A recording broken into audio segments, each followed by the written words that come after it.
உங்க பெயர் ஐ என்ற எழுத்துல தொடங்குதா? உங்க உள்ளுணர்வு, அதாவது ஆறாம் அறிவு, ஒரு சித்தரின் ஞான திருஷ்டி போல ரொம்பவே கூர்மையா வேலை செய்யும். நடக்க போறது என்ன அப்படின்னு முன்கூட்டியே கணிக்கும் ஆற்றல் உங்களுக்கு எப்போதுமே இருக்கும். நேர்மைக்கும் தைரியத்துக்கும் நீங்க ஒரு இலக்கணம். சில சமயம் அநியாயத்தை கண்டா ரொம்ப கோவம் பொத்துக்கிட்டு வரும். ஆனா அது பனித்துளி போல வந்த வேகத்திலேயே மறைஞ்சிரும். மனதுல வஞ்சம் வைக்க தெரியாத குழந்தைதான் நீங்க. உங்க பெயர் ஓ என்ற எழுத்துல தொடங்குதா? நீங்க பிரணவத்தின் குழந்தைகள். பிரபஞ்சத்தின் மூல மந்திரமான ஓம்காரத்தின் அதிர்வு உங்களுக்குள்ள எப்பவுமே இருக்கும்.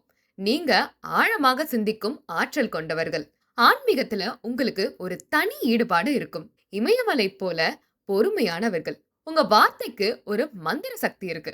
அதனாலதான் நீங்க மத்தவங்களுக்கு சொல்லும் ஆலோசனையா இருக்கட்டும், இல்ல அவர்களுடைய வாழ்க்கையே மாற்றும் வாக்கு சித்தி உங்களுக்கு உண்டு. உங்க பெயர் ஆர் என்ற எழுத்துல தொடங்குதா? அப்போ நீங்க தான் தர்மத்தின் மறு உருவம். உங்களுக்குள்ள எப்பவுமே ஒரு தராசு இருக்கும். எது சரி, எது தப்புன்னு சரியா எடை போட்டுடுவீங்க. அநியாயத்தை கண்டா ஒருபோதும் அமைதியாவே இருக்க மாட்டீங்க. பார்க்கறதுக்கு மென்மையா இருந்தாலும் கடுமைன்னு வந்துட்டா இரும்ப போல ரொம்பவே உறுதியா நிப்பீங்க. அதனாலேயே நீங்க இருக்கிற இடத்துல நியாயம் நிலைத்து இருக்கும்.